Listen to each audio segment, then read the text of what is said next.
आज आप सभी का स्वागत है बिहार के मुजफ्फरपुर में। एक शहर की पहचान वहाँ की ऊंची इमारतों से होती है, लेकिन यहाँ की पहचान तो यहाँ की शाही लीची से है, यहाँ के लोगों से है और यहाँ की भोजपुरी मीठी बोली से है।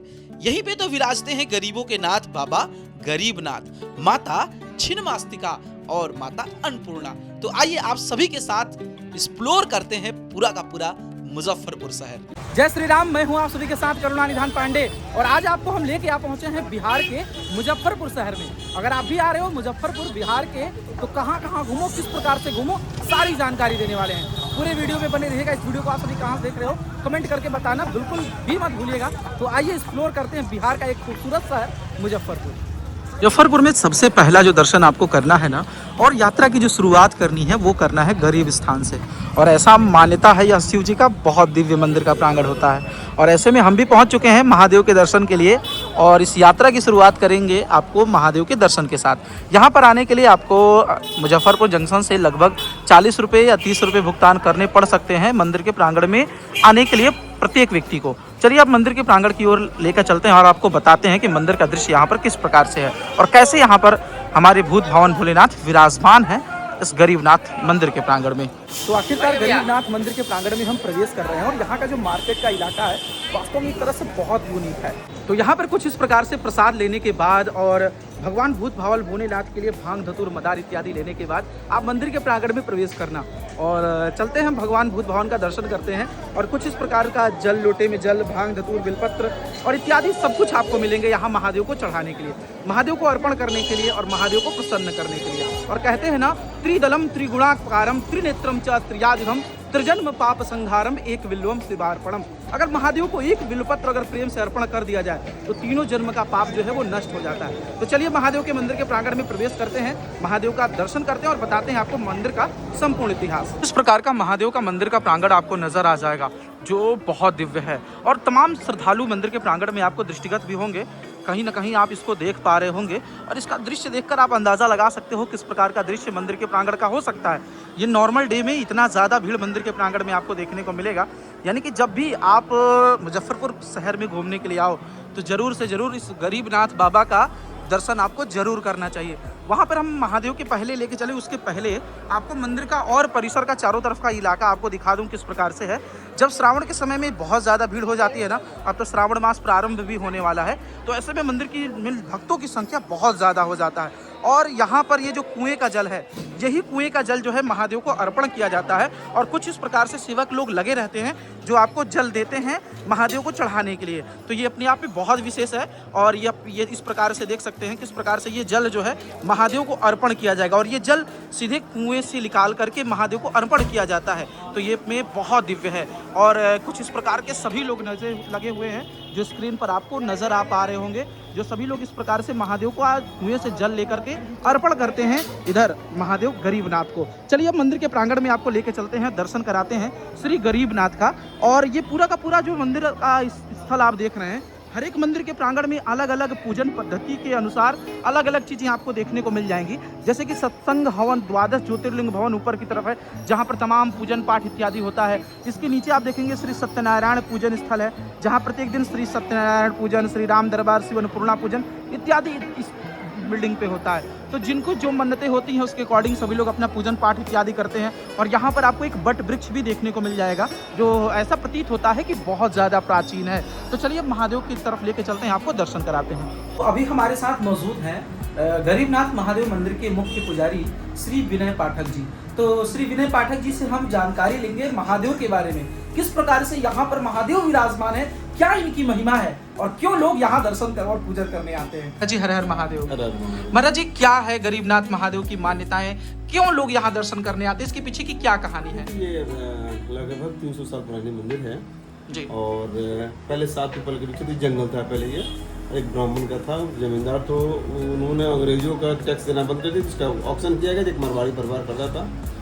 और जब ये मरवाड़ी परिवार का जंगल जब कटने लगा तो 7वां पीपल का वृक्ष और 3 बट वृक्ष और 7 पीपल के वृक्ष थे, इसमें एक बट वृक्ष आज भी आपके विराजमान है। बिल्कुल, मैंने देखा भी उसको महाराज जी। तो जब 7वां पीपल का वृक्ष कटने लगा तो जब जर के पास, जब भूमि के पास वो मजदूर जब काटने लगा तो टन से आवाज़ हुई, जो पत्थर में कुल्हाड़ी टकराने की जो वो आवाज़ हुई, और एक लाल रंग का द्रव्य वहाँ से बहने लगा। आप देखेंगे महादेव का गोल चेन उनका नहीं है, ये यहाँ पर कटा हुआ है, बिल्कुल महाराज जी, कटा हुआ कुल्हाड़ी का दाग है, वो कटा हुआ। तो उसके बाद वो बेहोश हो गया। देखे इसका, तो जब होश आया तो बोला खून खून चिल्लाने लगा।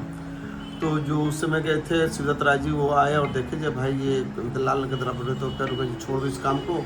फिर रात्रि में उनको स्वप्न हुआ जो मुझे बाहर निकाल दिया, मेरा मंदिर बनवाओ। तो छोटा सा मंदिर उन्हें बना गया, और उसमें प्रथम महंत या प्रधान पुजारी कहिए या सेवैत कहिए, हमारे दादाजी के दादाजी को बनाया गया। अच्छा अच्छा महाराज जी, नहीं, हम लोग कुछ तो नहीं चले आ रहा है। जी जी जी समझ रहे हैं। तो उसके बाद वो छोटा सा पूजा पाठ शुरू हुआ। 1942 में फिर एक्चुअली इसका उल्लेख 1812 ईस्वी में मिलता है, जमीन का उल्लेख का, जी जी, लेकिन मंदिर उसके बाद हुआ। जी जी, और 1942 में इस मंदिर का फिर जीर्णोद्धार किया गया, और 2 कट्ठे, पहले 7 धुर जमीन में था और उसका 2 कट्ठे जमीन में इसका बनाया गया मंदिर, और लगातार चलता रहा। 1955 के बाद कांवड़ यात्रा 5 आदमी से शुरू की, जो आज 50 लाख के करीब। हाँ बिल्कुल महाराज जी, श्रावण मास भी आ रहा है और ऐसे में भक्त यहाँ दर्शन और पूजन करने भी आते हैं। कई लोग की कई मान्यताएं भी होती हैं, तो यहाँ किस किस प्रकार का पूजन लोग करते हैं? देखिए, यहाँ से पहले तो लोग 55 से शुरू हुआ कांवड़ यात्रा, जो 50 लाख के करीब पहुंचे। 1 महीने में 50 लाख लोग यहाँ कांवड़ यात्रा चलाते हैं। यहाँ से 80 किलोमीटर दूर है गंगा का घाट, जी। पहलैया घाट कहते हैं। अच्छा अच्छा अच्छा, वहाँ से पैदल नंगे पाँव आते हैं, यहाँ जल चढ़ाने के लिए गरीबनाथ आते महादेव हैं। और जो नंगे पाँव आते हैं वो 80 किलोमीटर वो 2 दिन में जल चढ़ाते हैं, और जो डाक कांवड़ चढ़ते हैं वो 12 घंटे के अंदर 80 किलोमीटर चलते हैं। वो 12 घंटे में 80 किलोमीटर, और बाबा उनका पूर्ण करते, कोई 10 क्या घंटा में, बात। कोई 8 घंटा तो में। ये अपने आप में चमत्कार से कम नहीं हो सकता। निश्चित रूप से।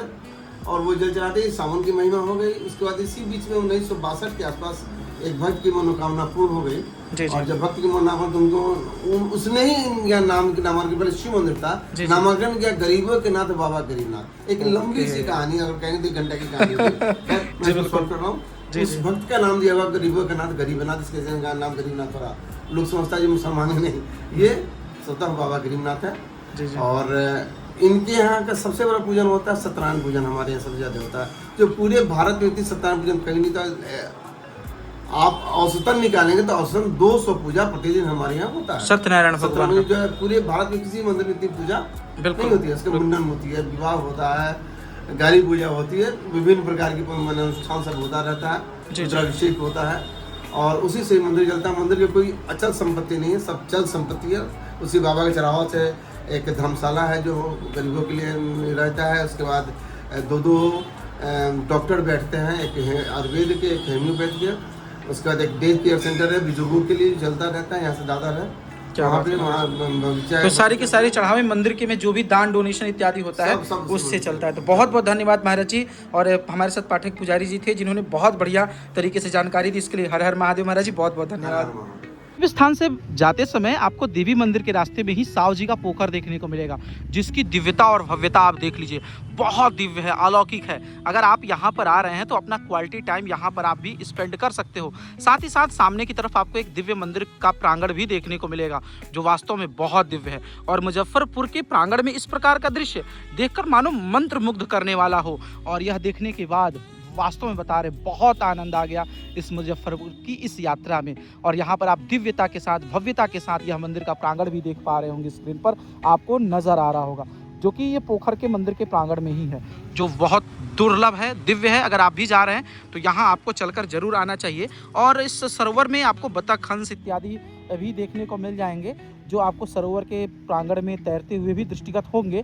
तो ये भी दृश्य मनमोहक होता है। तो यहाँ पर भी आप आकर के क्वालिटी टाइम स्पेंड कर सकते हो अगर मुजफ्फरपुर की यात्रा पर आप आ रहे हैं तो। रास्ते में जाते समय आपको देवी मंदिर का भी दर्शन करना चाहिए। और वर्तमान समय में हम यहाँ पहुँचे हैं, यहाँ अभी मंदिर का प्रांगण बंद है। माता जी का मंदिर का प्रांगण बहुत दिव्य है। अगर आप आ रहे हो मुजफ्फरपुर तो रास्ते में यहाँ देवी जी के मंदिर में भी दर्शन कर सकते हो। माता जी के मंदिर में दर्शन करने के बाद आप आ सकते हो माँ बंगलामुखी मंदिर के प्रांगण में, जिसे पीताम्बरी माता के नाम से भी जाना जाता है। आइए आपको लेके चलते हैं मंदिर के प्रांगण की ओर और दर्शन कराते हैं माँ बंगलामुखी का। तो अब हम आखिरकार प्रवेश कर चुके हैं माँ बंगलामुखी मंदिर के प्रांगण में, और आइए आपको लेके चलते हैं और दर्शन कराते हैं माँ पीताम्बरा बंगलामुखी का। और कहते हैं ना, ओम बंगलामुखी सर्वदुष्टानाम वाचम मुखम पदम स्तंभय जीवाम किलय बुद्धि विनाशय लिंग ओम फट स्वाहा।